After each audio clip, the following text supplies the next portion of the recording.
जी दोस्तों, अस्सलाम वालेकुम। मैं सरफराज सफी हूँ और आप मेरा वीडियो लॉग देख रहे हैं। दो खबरें हैं आज मेरे पास।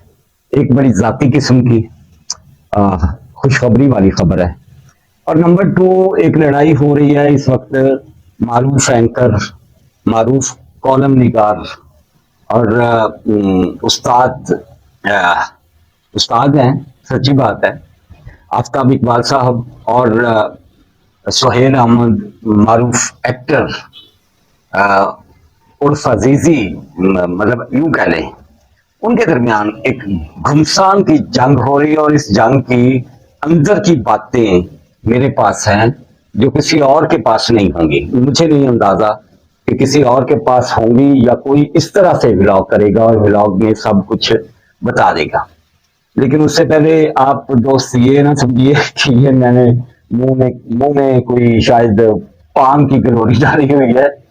मैंने अपने पिछले व्लॉग में भी परसों भी बताया था, कल इसीलिए व्लॉगिंग किया डरते हुए। स्वेलिंग थी बहुत ज्यादा, इधर का दांत वो मसूड़ा, और स्वेलिंग अभी तक नहीं गई। दवाइयां बढ़िया खादियां भाजी ये ना समझो कि दवाइयां वालों कोई कसर रखी। लेकिन ये डॉक्टर कहते हैं कि ये स्वेलिंग जाते जाते जाती होती है। ठीक है ना। चलिए बातों की तरफ आ जाते हैं। एक तो कोक स्टूडियो का सीजन 15 आज से शुरू हो गया है। आज जब आप मेरा ये व्लॉग देख रहे होंगे उस वक्त या व्लॉग के बाद उस पर पहला सॉन्ग, कोक स्टूडियो पर पहला सॉन्ग जो है वो आ चुका होगा। परसों से उन्होंने अपना टीजर लगाया हुआ है सीजन 15 के हवाले से। और खुशी की बात यह है, मेरे लिए खुशी की, खुशखबरी की बात यह है कि इस सीजन में मेरी एक पंजाबी गजल वो कोक स्टूडियो ने शामिल की है अपने इस सीजन में।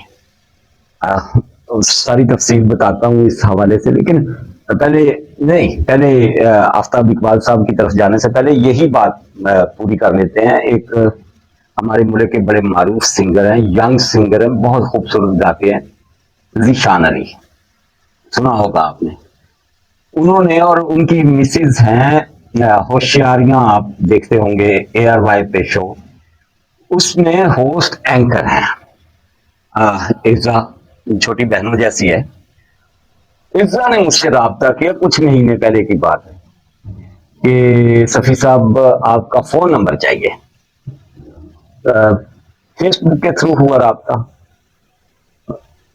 मैंने पहले तो उनका मैसेज, मैं सच्ची बात है, इग्नोर किया कि पता नहीं कोई लड़की है मुझे मैसेज कर रही है। और जिवें शायरा हम दे यार मैसेज तो इग्नोर करते हैं ना हम लोग। लेकिन फिर उनकी कॉल आई मैसेंजर पे ही, और मुझे उन्होंने कहा कि आपका फोन नंबर चाहिए हमें। मैंने दिया, मुझे उन्होंने अपना तारुफ करवाया छोटा सा।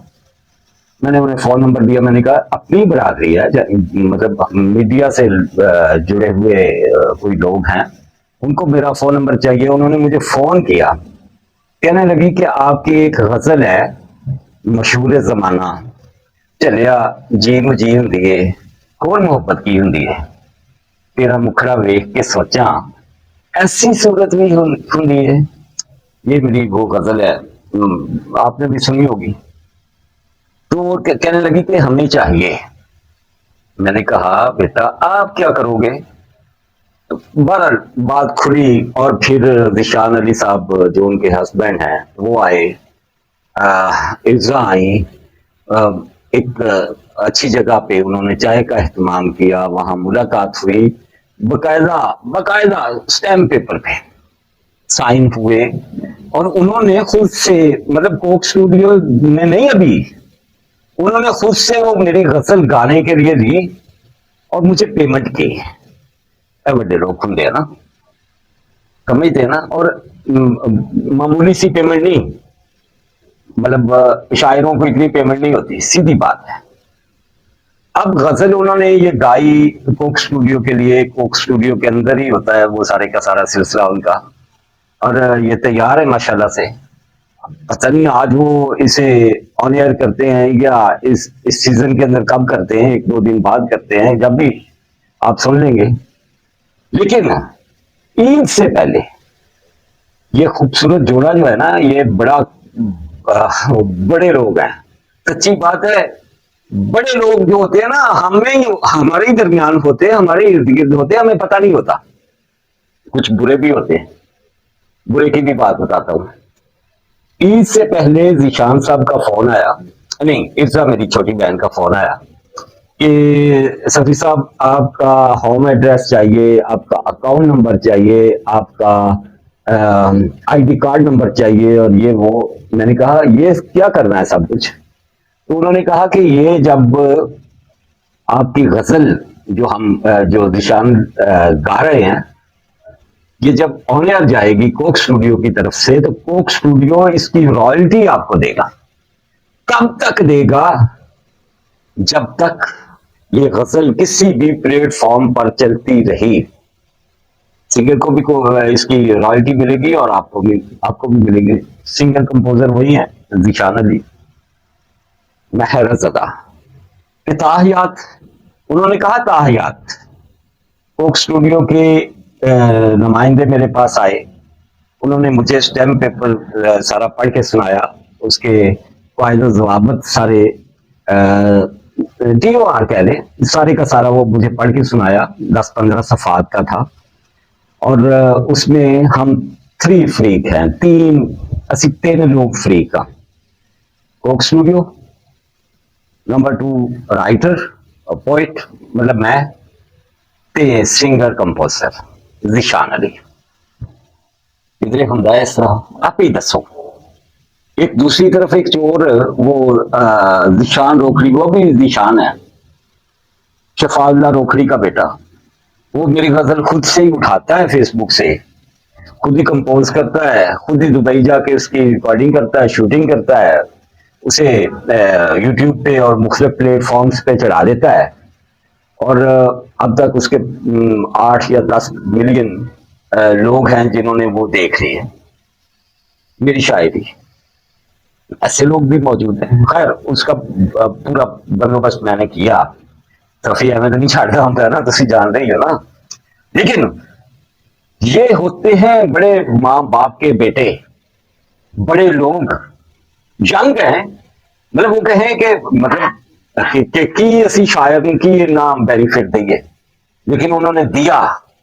और ये मैं ऑनर कह रहा हूं, सबके सामने कह रहा हूं कि ये मोहब्बतें और मोहब्बत की होंगी है। फिर वही गल, और तेरा मुखड़ा देख के सोचा ऐसी सूरत भी होंगी है। इतने बड़े बड़े लोग भी होते हैं हमारे अंदर से, हमारे नौजवान, हमारी नई नस्ल इतनी आला भी होती है कि उन्होंने पाबंद किया कोक स्टूडियो को भी कि सफी के लिए, पोइट के लिए सबसे पहले पोइट, फिर हम लोग। छोटी जी गल नहीं है। आप सुनेंगे, आपको अच्छी लगेगी। सच्ची बात, मैंने ये भी नहीं सुनी। वो निशान ने कह रहा जब ऑन एयर जाएगी तब भी आप सुनेंगे। तो मैं तहे दिल से मशहूर हूँ जिशान अली का, इर्जा का और कोक स्टूडियो का, कि उन्होंने मुझे इतनी इज्जत दी। मैं आपको एक बात बता दूं, मुझे याद आ गई, हमारे सीनियर दोस्त हैं अफजल आजज, बहुत खूबसूरत गीत भी गा रहे हैं, स्पेशली सराइकी गीत बहुत लिखे। अताउल्लाह ईसा खैलवी ने 90% से ज्यादा उन्हीं के गीत गाए। अल्लाह करे ऐसी चंगियां मता ऐसे गड्डी ते आ जावे, खत लिखा ते लिख के मैं पाड़ देनिया, कुंडी खोला ते खोल के मैं चाड़ देनिया, मता ऐसे गड्डी ते आ जावे। वो सुना होगा आपने।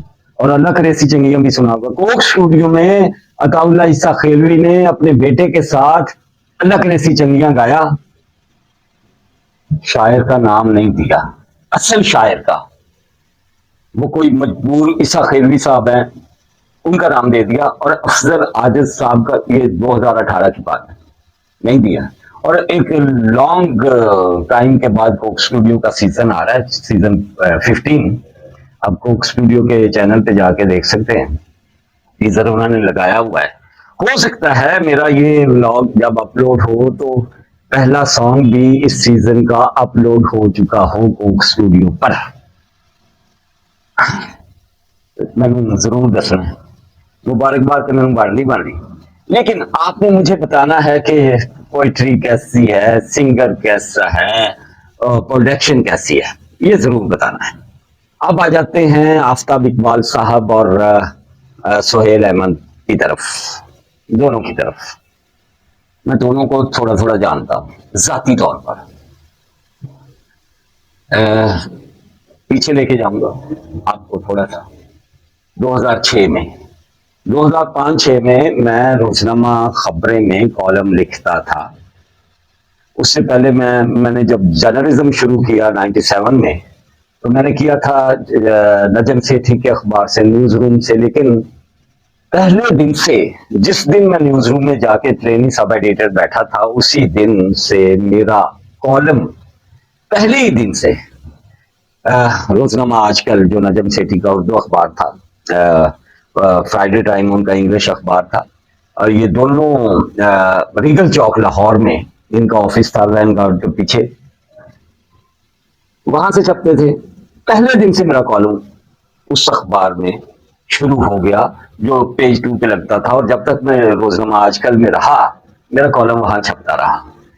मैं वहां से छोड़कर रोजनामा दिन नया नया आ रहा था, और जो नई टीम थी, बिल्कुल बुनियादी टीम थी या पहली टीम थी रोजनामा दिन की, उनमें मैं भी शामिल था। रोजनामा दिन में हम लोग चले गए।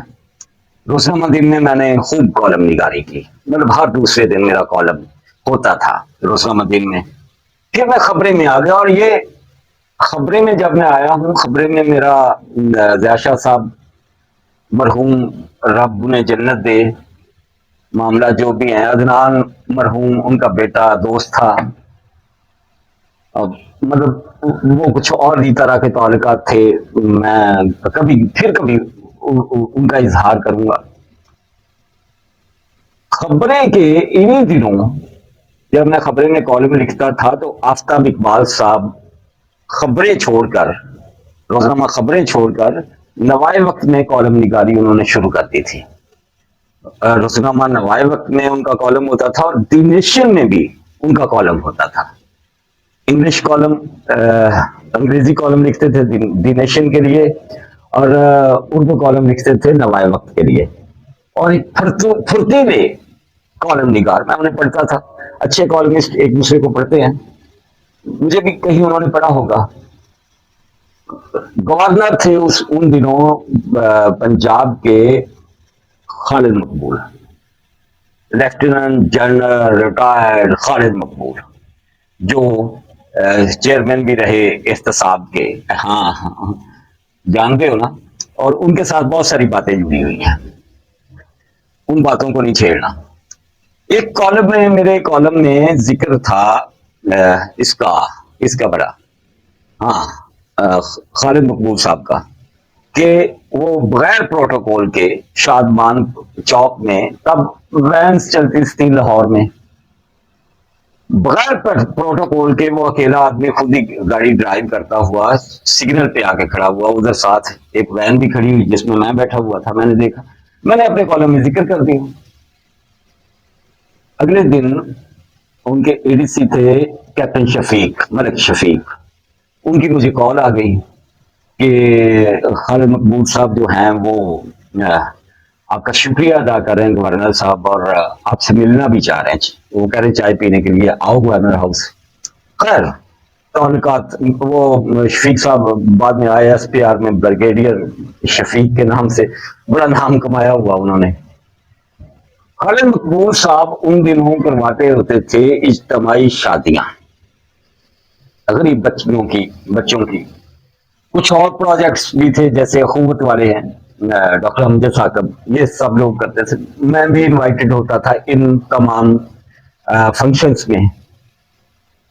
वहां बड़े बड़े लोगों के साथ भी मुलाकात हुई। कौन था? मियां मनशा साहब, सेठ आबद मरहूम, इसी तरह से चिन्योर के बहुत सारे शेख जो बड़े बिजनेसमैन हैं हमारे मुल्क के, और लाहौरी राइस वाले, और हमारी जर्नलिस्ट कम्युनिटी की आपस में भी मुलाकातें होती थी। PRO थे आरिफ भट्टी साहब मरहूम, रब उन्हें जन्नत नसीब करे, गवर्नर खालिद मकबूल के बड़ा एक और ही तरह का बंदा अल्लाह जी। वही आफ्ताब इकबाल साहब से मेरी मुलाकात हुई, शनासाई कलम के थ्रू पहले थी एक दूसरे के साथ। और आफ्ताब इकबाल साहब को मैंने बड़ा फुर्तीला देखा। सच्ची बात मैं आपको बताऊं, एक तेज तरार, एक जोशीला, मतलब एक जर्नलिस्ट ऐसा जोशीला कि जो मतलब कुछ करना चाहता है, सीधी बात है। मेरी दूसरी मुलाकात उनके साथ उनके घर में हुई, GOR में। 2006 था, हाँ बिल्कुल 2006 था। ये GOR शादमान चौक जो है लाहौर में, जब भगत सिंह को फांसी दी गई थी, उसके बिल्कुल ही साथ GOR है। वहां हमारी मुलाकात हुई। दूसरी मुलाकात मेरी हुई तो उम्रे से वापस आए हुए थे आफ्ताब इकबाल। ये अभी हस्बे हाल इन्होंने शुरू नहीं किया, तब की मैं आपको कहानी सुना रहा हूं, सुनिएगा, गौर से सुनिएगा। मुलाकात हुई तो उम्रे से वापस आए हुए थे, तो मुझे कहने लगे यार उम्रे तो बाद मैं चला गया सी दुबई, वहां से मैं कैमरे लेके आया हूँ, लाइट्स लेके आया हूँ और काफी चीजें लेके आया हूँ। तो हमने प्रोडक्शन शुरू करनी है अपनी, हम बनाएंगे, डॉक्यूमेंट्रीज बनाएंगे, और तू मेरे नाल बह के लिखा कर, तुम भी लिखो और मैं भी। मतलब वो राइटर को बहुत अहमियत देते थे। खैर, गुलिस्तान सिनेमा लाहौर के लक्ष्मी चौक में है, उसकी बैक पे एक स्कूल, वहां पहली रिकॉर्डिंग आफ्ताब इकबाल साहब ने शुरू की। एक सिलसिला रहा उनके साथ मुलाकात का, और यकीन जाने जब वो नेशन के कॉलम निगार थे, नवाए वक्त के कॉलम निगार थे, साथ साथ खेती बाड़ी भी करते थे। उकाड़ा में उनकी जमीनें, आप जानते हैं शायद नहीं जानते, वहां खुद से वो पटैटो, आलू, वहां एक बड़ी फसल है, खुद से आलू काश्त करवाया करते थे। मतलब बेचैन आदमी ना, बेचैन रूह, कुछ ना कुछ करना है, हर सूरत करना है, मेहनती आदमी यूं कह ले। ये आफ्ताब इकबाल। यही इसी दौर में एक शोशा था, एक रौला था, एक हम सुनते होते थे कि जो लाहौर के नाज़िम है, तब नाज़िम थे लाहौर के, मियां आमिर, ये एक बड़ा चैनल लेके आ रहे हैं, न्यूज चैनल लेके आ रहे हैं। और आफ्ताब इकबाल साहब मुझे कहते होते थे कि यार वो मियां मियां आमिर का चैनल आ गया और उसे मैं एक शो करना है, बड़ा यूनिक, अलग से होगा।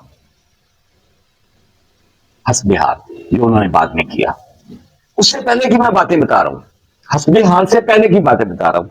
अच्छा, अब अराई फैमिली से ताल्लुक है आफ्ताब इकबाल साहब का, अराई फैमिली से ही ताल्लुक है मियां आमिर साहब का।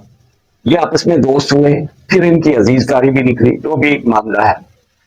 ये जो बाद में करते रहे जुनैद सलीम, ये भी अराई फैमिली से हैं, इनका भी इसी तरह का कोई मामला है उनके साथ। रोजनामा इंसाफ के वो चीफ एडिटर भी हैं, अब वो चले गए हैं गोरमे वालों के चैनल पे, GNN पे। खैर, आफ्ताब इकबाल साहब ने वो शो शुरू किया हस्बे हाल, जिसमें सुहेल अहमद साहब को बतौर अजीज, सुहेल अहमद साहब का भी सारा बैकग्राउंड आपको बताता हूँ, अपने जो मैंने बहुत करीब से देखा हुआ, सारे का सारा ये मंजर पूरा देखा हुआ। सुहेल अहमद साहब को लिया साथ, अजीजी बनाया सुहेल अहमद साहब को। अजीजी के नाम से वाकई सुहेल अहमद, अपने जो माँ बाप ने नाम रखा ना, उनका नाम सुहेल, उससे कहीं बड़ा नाम अजीजी है उनका। उन्हें दुनिया अजीजी के नाम से ज्यादा जानती है। जो नाम कंसीव किया, जो नाम दिया आफ्ताब इकबाल साहब ने सुहेल अहमद को, मशहूर आदमी थे पहले भी सुहेल अहमद, कोई छोटे आदमी नहीं थे, गुजरावाला से हैं, सुन लीजिए उनके बारे में भी सुन लीजिए, फिर आगे चलते हैं। गुजरावाला से हैं, एक्टिंग का शौक वो होता है। सरवर मीर साहब हमारे भी मुझसे सीनियर है, मेरे बड़े भाई के साथ काम करते रहे हैं रोजगार जंग में और मुख्तलिफ इदारों में, क्लास फेलो भी है। सुहेल अहमद साहब और ताहिर सरवर मीर साहब का भी बड़ा एक खास ताल्लुक, दोनों गुजरावाल के। लाहौर में, लाहौर की ग्वाल मंडी में एक हमारे दोस्त थे, यार जी बड़ी छेती टूट गया सारे, बाबर जावेद। बाबर जावेद एक अच्छे मंचे हुए एक्टर, लेकिन बहुत ज्यादा नोन नहीं, काम के पक्के, लेकिन अंदर राजपूती ना, और राजपूती मजबूर करती है कि किसी से काम मांगने नहीं जाना, जो काम आ जाए वो करना है। बाबर जावेद साहब एक बड़े एक्टर और बड़े बाप के बेटे। आपने सुना होगा, तेरे दी करारा मैनू पट्टिया, दस मैं कि प्यार विचों खटिया। बाबर जावेद साहब का ये, मतलब उनका कहना है, उनके मुताबिक उनके वालिद साहब शमसी साहब उनका लिखा हुआ ये सॉन्ग। आशकन दा काम हुंदा ला के निभानिया। फिर वो आपने सॉन्ग सुना होगा, मैं एक धरती सड़दी बलदी, तू एक बदल बेपरवाह, दिल दी नगरी मिन्नतां करदी, साडे देस भी वसदा जा। मरहूम बाबर जावेद साहब का, उनके मुताबिक, मैं अपने तौर पर नहीं कह रहा, उनके मुताबिक वो कहते थे कि ये भी मेरे वालिद साहब का लिखा हुआ है। और वो ये भी बताते थे कि आलम लोहार साहब उनके वालिद साहब के पास आते थे जब, तो दरवाजा खटखटाते थे तो हम समझ लेते थे कि ये आलम लोहार साहब हैं, और अब हमारे घर में कई दिन पावे पकने हैं। पावे पकने हैं भाजी, पैसे ही दे के जाने, वाह सारी रकम वाले साहब को, और उनके उनसे गीत लेके जाने, उनसे शायरी लेके जानी। बहुत हो गए। शेर अहमद साहब जो है वो उनके पास रहते रहे लाहौर में। जो शेर साहब कहते हैं ना, जब उन्होंने एक्टिंग शुरू की तो घर वालों ने घर से निकाल दिया। डॉक्टर फकीर मोहम्मद फकीर एक बड़ा नाम है वाकई, बाबा पंजाबी है, नाना है शेर अहमद साहब के, इसमें कोई शक नहीं है। तो पंजाबी के लिए उनकी बड़ी खिदमत है, चेयर भी है वाकई, ओरिएंटल कॉलेज पंजाब यूनिवर्सिटी में उनके नाम से चेयर भी है। जुनेद उनके भी भाई थे छोटे, जो उस चेयर पे बैठते थे, डॉक्टर फकीर मोहम्मद फकीर वाली चेयर पे। इसी तरह से आफ्ताब इकबाल साहब के छोटे भाई हैं जुनेद इकबाल, उनके बारे में भी मैं आपको बताता हूँ। मैं जाती तौर पर उनसे बहुत अच्छी तरह से वाकिफ हूँ, उनके हवाले से बताता हूँ। जो शेर अहमद के छोटे भाई थे, मैं पंजाबी शायर हूँ, मैं आपको बताऊं कि हमारा कोई, हमारी संगत का कोई जलसा है, पंजाबी हल्के में कोई कोई भी किसी तरह की हलचल है, ये आज बैसाखी का दिन है, खैर आपको मुबारक हो, बैसाखी भी मुबारक हो। बैसाखी है, लोहड़ी है, हमारा माँ बोली दिहाड़ है कि फरवरी या कुछ भी। जुनेद साहब हमारे साथ शाना बिशाना होते थे, ओवर वेटेड हो गए, शुगर बहुत ज्यादा उन्हें हो गई, फिर अल्लाह को प्यारे हो गए। करवट करवट रब्बुल आलमीन उन्हें जन्नत नसीब करे। ये जो पूरे का पूरा एक सिलसिला था ना, सुहेल अहमद, बबू बराल, मस्ताना, ये सारे एक्टर्स, ये बाबर जावेद के मेहमान हुआ करते थे, उसके यहाँ ठहरते थे, रहते थे अपनी स्ट्रगल के जमाने में। और आफ्ताब इकबाल जो है, उन्होंने तो इस तरह की कोई स्ट्रगल नहीं की। सच्ची बात है, वो बड़े आदमी, मतलब बड़े बाप के बेटे। नजरियात से इख्तलाफ हो सकता है उनके वालिद साहब से, उनकी शायरी से इख्तलाफ किसी को नहीं हो सकता। आफ्ताब इकबाल को मेरा पंजाबी च कहंदे मेरा मारिया सी ना सुहेल अहमद साहब ने, कि वो अपने वालिद की शायरी से आगे किसी को शायर मानते ही नहीं है। झूठ झूठ डालने यार। मैं आपको बताऊं कि ये 2-3 साल पहले 2017 में मेरी किताब आई पंजाबी गजलों की, चेतर। चेतर मतलब चेत का महीना, चेत चढ़िया तो तेन असर तकिया, मार्च का महीना जो अभी गुजरा है, ये चेतर के ही दिन है, चेतर के ही दिन है, अभी भी जा रहा है, मार्च अप्रैल। जो सीजन होता है हमारा स्प्रिंग सीजन, इसको चेतर कहते हैं पंजाबी में। तो मेरी किताब का नाम चेतर है। ये गजल चलिया जी जी होंगी है, और मोहब्बत की होंगी, ये भी शामिल है उसी किताब में। बाकी उसमें मैं बैठा हुआ तो अच्छा, अब हिसाब करें, मैं 18 साल पहली बात कर रहा हूँ, और फिर हमारा राब्ता मुनक़िता हुआ, बुरी तरह से मुनक़िता हुआ आफ्ताब इकबाल का और मेरा। वो मेरे बड़े मोहसिन है। मैं ये भी आप बबांगे दोहल ये बात करना चाहूंगा कि वो मेरे लिए जो कर सकते थे वो करते रहे। उन्हें नहीं पता, लेकिन वो करते रहे। उन्हें नहीं पता, ये भी बता दूं मैं आपको, लेकिन करते रहे। 2006 के बाद तब और ही तरह का मेरा मेरा भी सीजन था यार। रोजनामा खबरें का कॉलम निगार, रेडियो पाकिस्तान लाहौर का अनाउंसर, एफएम रेडियो का आरजे, पीटीवी का स्क्रिप्ट राइटर, ये सफी पैसियां का कोई मसला ही नहीं, सीधी बात है। कई कई मतलब लेट चेक लेने, अपने सैलरी चेक लेट लेने। और पीटीवी के हमारे जो होते थे ना, जो चेक अकाउंटेंट कह रहे, वो मुझे कहते थे यार अपने चेक पे आके ले जाके, मतलब अल्लाह का लाख लाख शुक्र, बतौर शायर, बतौर राइटर, बतौर कॉलमिस्ट, बतौर जर्नलिस्ट, बतौर आरजे, बतौर अनाउंसर चंगे दिन से फिर सही सभी साढ़े से जादू चले गया। अच्छा, हम जो मुस्लिम है ना, हम कहते हैं जादू बरहक है, ये होता है। लेकिन जो बंदा कहता है ना कि मेरे पे जादू हो गया है, असि उन्हें हंसने हैं। और फिर उन्हें लूटने वाले ये हक खतीब जैसे, पीर शुफ शुफ जैसे बहुत सारे लुटेरे बैठे हुए। खैर मैं अपनी बात नहीं करता, चुले पाओ इस गाल में। कई साल बाद मैंने पार्टी हाउस लाहौर में बैठे हुए जस्ट एक मैसेज किया आफ्ताब इकबाल को, तो मुझे कहने लगे किधर हो तुम। एक सेकंड से पहले उनका मैसेज आया मेरे पास, आओ फौरी तौर पर। उन दिनों वो आप टीवी, आपके नाम से आपने सुना होगा, वो टीवी देखा होगा, उसको मैनेज कर रहे थे। जुनैद इकबाल साहब से भी वही मुलाकात हुई। ये हसीब है एक नौजवान जो सर पे टिंकी होती है उसने, और गंगा अंडा के नाम से, गंगा अंडा के नाम से वो करते हैं शो, यूट्यूब चैनल करते हैं। ये कहने के मतलब इनकी ड्यूटी लगाई आफ्ताब इकबाल साहब ने कि ये सफी का नंबर है, सरफराज अनवर सफी का, वो मेरी तरफ आ रहा है, बार बार पूछो कहां तक पहुंचा है। ये वो मतलब जड़ी जो प्रोटोकॉल होता है किसी मेहमान का, वो मेरा प्रोटोकॉल था। जब मैं आपके ऑफिस पहुंचा हूं तो हसीब साहब बाहर थे मुझे लेने के लिए। खिलाना पिलाना तो दूर की बात, जो गर्मजोशी थी आफ्ताब इकबाल साहब के पास मेरे लिए, और जो जुनैद साहब के साथ, जुनैद इकबाल साहब के साथ मेरा तारुफ करवाते हुए जो अल्फाज थे, मैं बता नहीं सकता। मेरी जुनैद इकबाल साहब से भी मुलाकात आफ्ताब इकबाल साहब की वजह से ही हुई।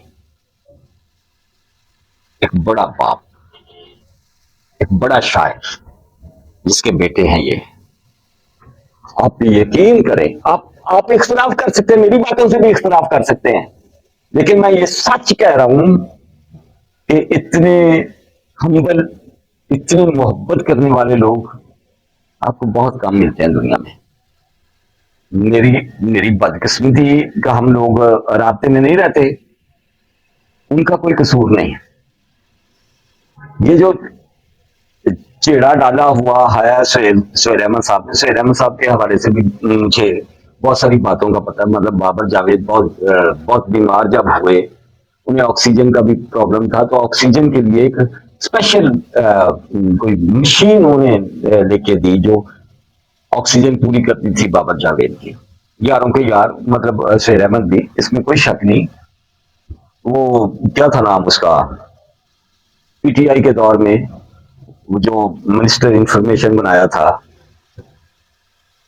वो पिंडी वाला, क्या फैज, क्या नाम यार उसका, मेरे जहन में नाम नहीं इस वक्त आ रहा। उसने कुछ फनकारों की मदद करते हुए हाल में, बड़े हाल में ऐलान कर दिया कि फलां फलां की माली मावनत की है। तो सुहेल अहमद ने उसकी रज के की, तो तुसी जलील करते हो अगर किसी दे काम आउंदे होते। ये भी तुर्रा है सुहेल अहमद का, इसमें कोई शक शुबे वाली बात नहीं है।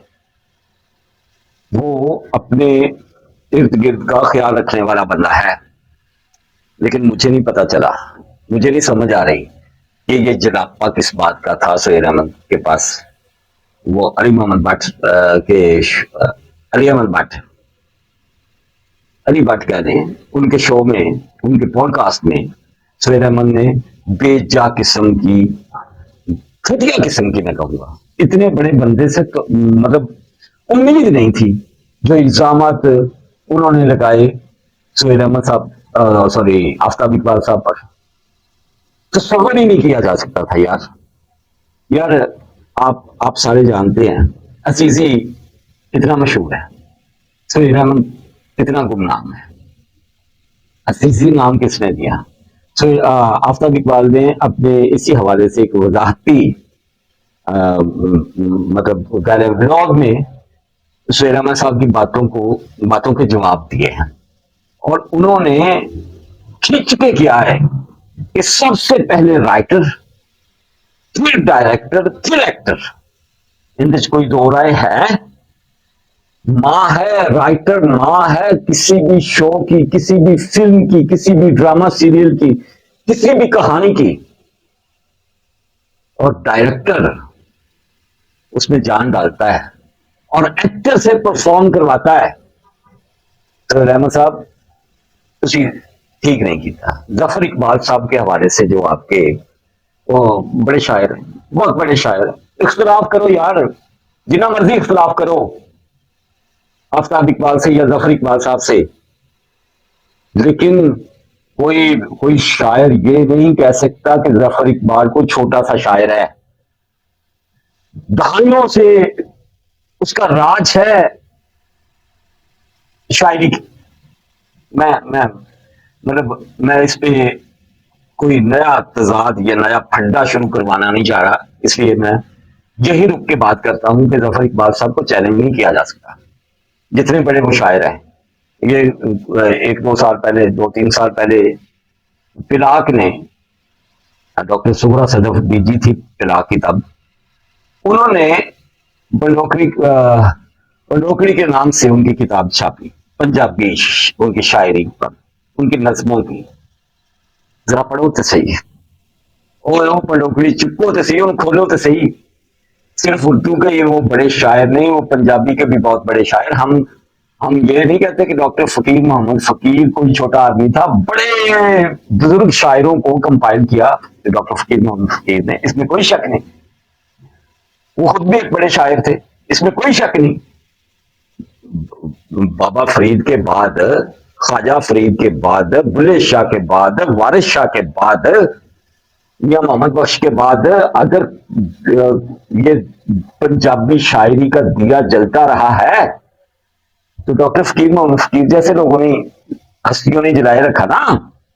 हम उनको छोटा नहीं कह रहे, लेकिन जिस तरह से तजहीक आमेज लहजा था सुहेल अहमद का जफर इकबाल साहब के हवाले से, आफ्ताब इकबाल अपने प्यो तो अलावा किसी ने शायर ही नहीं मानता। चीज ठीक आ रही यार, जफर साहब की के हवाले से इस तरह की बात, या आफ्ताब इकबाल इतने शोरा हैं, आप देखते जाए हसबे हाल से खबरनाक, फिर खबर यार, फिर खबर हाट, जितने भी शोज किए, तो यार सबसे बड़ी बात कि ये जो स्टेज एक्टर है ना, ये सारे के सारे, चाहे किसी ने आफ्ताब इकबाल के साथ काम किया है या नहीं, मरहूने मिन्नत हैं आफ्ताब इकबाल के।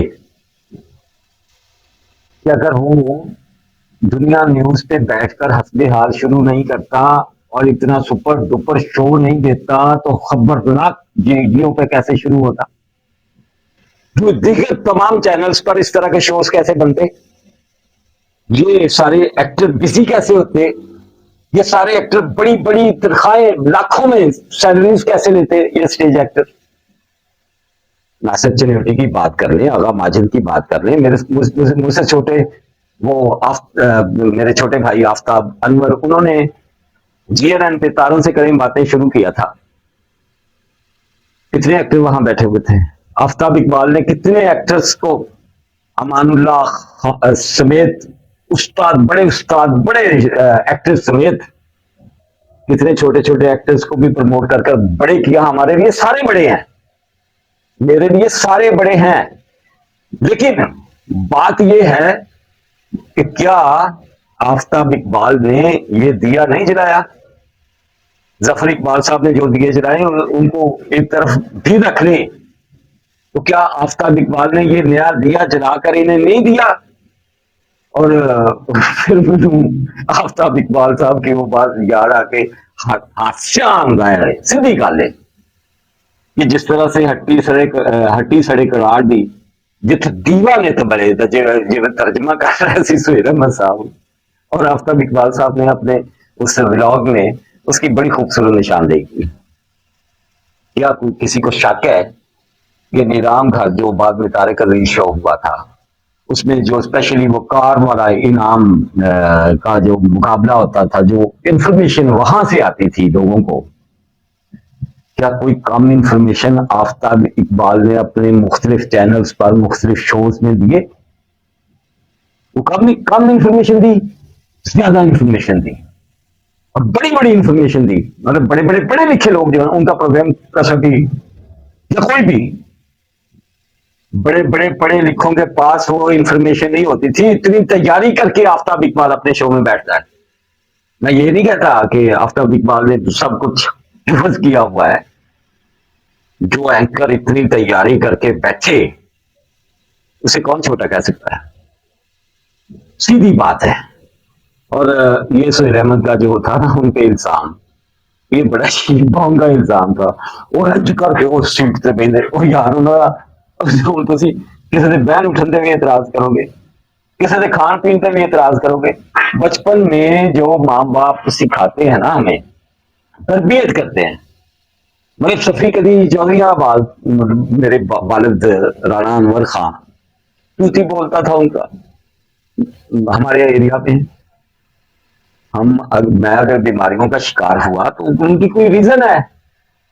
सीधी बात है। 2006 में ही हमें लाहौर प्रेस क्लब के मेंबर्स को, काउंसिल मेंबर्स को, या बंसपुरा नहर के ऊपर कॉलोनी मिली, कुरानंदाजी हुई। परवेज इलाही उस वक्त चीफ मिनिस्टर थे लाहौर के, चीफ मिनिस्टर हाउस में ही कुरानंदाजी हुई। मेरा प्लॉट निकल आया बी ब्लॉक में। हम खुश थे कि नहर के पास पास प्लॉट है। हमारा पूरे का पूरा ब्लॉक लिटिगेशन में चला गया। आज 2024 है। A block, B block, C block, D block, E block, उसके बाद नया ब्लॉक बना एफ ब्लॉक। लोगों ने हमारी सहाफी कॉलोनी में अपने घर बनाए, किसी ने बेच के अपनी जरूरियात पूरी की। 2006 से 2024 तक मैं आज तक किरायादार हूं। मेरा प्लॉट लिटिगेशन में है। अब ये रोडा में जर्नलिस्ट कम्युनिटी को फेज 2 भी मिला, फेज 3 की भी बातें हो रही हैं। मेरा प्लॉट 10 मरले का तब से बी ब्लॉक में पड़ा हुआ था। पिछले साल हमारे लाहौर प्रेस क्लब के सदर थे आजम चौधरी, अब फिर से माशाल्लाह से अरशद अंसारी साहब है। उन्होंने हमारे प्लॉट वहां से उठाए और ई ब्लॉक में, बी की बजाय ई ब्लॉक में हमें दे दिए। वही हालत, वही लिटिगेशन की बंदा अपने की दुख से। हम भी अपने घर के मालिक हो सकते थे। हमने बीमारियां, दुख और मिसाइल देखे हैं, देख रहे हैं। मतलब मैं 2006 में इतने बड़े अखबार पर कॉलम निकाल था, उसके बाद रोजाना पाकिस्तान में कॉलम लिखता रहा, दूसरे बड़े अखबार में कॉलम लिखा। मैं नहीं कमा सकता था बहुत ज्यादा। हक हलाल भी कमाई है, अपने आप को छोटा कर लिया है, डाउन कर लिया है, बीमार कर लिया है, लेकिन कोशिश की है कि हक हलाल की कमाएं अपने बच्चों के लिए। ना जफर इकबाल सब छोटे हैं, ना आफ्ताब इकबाल सब छोटे हैं, ना सुहेल अहमद छोटे हैं, ना डॉक्टर फकीर मोहम्मद फकीर छोटे हैं। मैं जाती तौर पर जो मैं जानकारी रखता हूं, तो यार आफ्ताब इकबाल ने अपने मुलाजमान का दिन नाम लाया है और मेरा यार है, इसका ख्याल रखना। मेरा ताल्लुक है इसके साथ, चाहे 15 साल बाद राब्ता हो। ये हसीब वाली बात मैंने आपको बताई है ना। यार आफ्ताब इकबाल कैसे सोच सकता है कि वो डॉक्टर फकीर मोहम्मद फकीर साहब के खिलाफ बात करे, सुहेल अहमद के खिलाफ बात करे? क्यों? सुहेल अहमद साहब को उन पर इतना गुस्सा, और क्यों इस तरह की बातें की? हमारी ख्वाहिश यही है कि लेजेंड है साढ़े विच नहीं रहे, बड़े लोग नहीं रहे, सीधी बात है। जो बचे हैं, हमारी फिल्म इंडस्ट्री बर्बाद हो गई, बड़े लोग टूट गए। हमारे आज शेर व अदब का शोभा कहाँ खड़ा है? जफर इकबाल जैसी अगर एक दो हस्तियां हैं तो बाकी क्या है हमारे पास? हमारा म्यूजिक बर्बाद हो गया। दूर जानी है कि नदियत से नहीं है थाड़ी को, उन्हें आज भी लता तो बाद भी, मोहम्मद रफी के बाद भी उनके पास बहुत कुछ है। हम कंगाल हुए आर्ट के शोबे में, कल्चर के शोबे में, सियासत के शोबे में, मैशत के शोबे में। दिवालियापन सिर्फ कौमी खजाने से हमारे नारी नहीं था। दिवालिया तो हम अपने कल्चर की बुनियाद पे भी दिवालिया है, आर्ट के शोबे में भी दिवालिया है। हम अपनी तहजीबों से काफी सारे शोबे दिवालिया है। लेकिन ये जो चंद लेजेंड्स बचे हुए हैं ना हमारे पास, ये बड़े लोग हैं, सुहेल अहमद, आफ्ताब इकबाल। अगर कोई जेलसी है तो यार उन्होंने अपने अंदर मार के रखो। सुहेल साहब केड़ी लोड़ सी एडे नारे मार मार के अड़ी बट दे पॉडकास्ट गल्लां करन दी? हमारी ख्वाहिश फिर यही है, सीधी बात है कि रब आपको तौफीक दे कि अंदर की कदूरतें साफ करके आप फिर से अच्छे हो जाए, फिर से दोस्त हो जाए। हम यही कहते हैं। अच्छा, जो खुशियों की बात की, मुद्दों की बात की सुहेल अहमद ने, आप मुझे उस पर भी बड़ी हंसी आ रही है यार। यार ये क्या बात है यार? वो मुझे याद है जब हस्बे हाल छोड़कर आफ्ताब इकबाल खबरनाक कर रहे थे जियो में, तो हमारे लाहौर प्रेस क्लब के इलेक्शन थे, तो ये इलेक्शन वाले डे पोलिंग पर प्रेस क्लब आए आफ्ताब इकबाल, ससरी सी मुलाकात। मैं तब भी बीमार था, मैं आपको बताऊं, पेट मेरा फूला हुआ था, बुरा हाल था। मुझे कहने लगा कि है ये सफी? मैं तो कुछ नहीं यार, बस बीमारियां नहीं जान छड़ती। खैर, जो आफ्ताब इकबाल ने वहां पहना हुआ था ना, मैं आपको बता देता हूँ। और यार उसने आज दिन शौक नहीं है, मतलब कुर्ता पहनना मेरा बड़ा शौक है। मैं अक्सर कंफर्टेबल रहता हूँ शलवार सूट में। आप देखते होंगे मेरे ब्लॉग्स में, मुझे शलवार सूट में ज्यादा होता हूँ। इस वक्त जीन्स पहन के बैठा हूँ। और यार सादा लिबास है, ये हो या मर्जी पाइए। आफ्ताब इकबाल ने बोस्की का कुर्ता पहना हुआ था, लट्ठे की शलवार पहनी हुई थी, और वो तरागन का वही तिल्ले वाला जूता पहना हुआ था।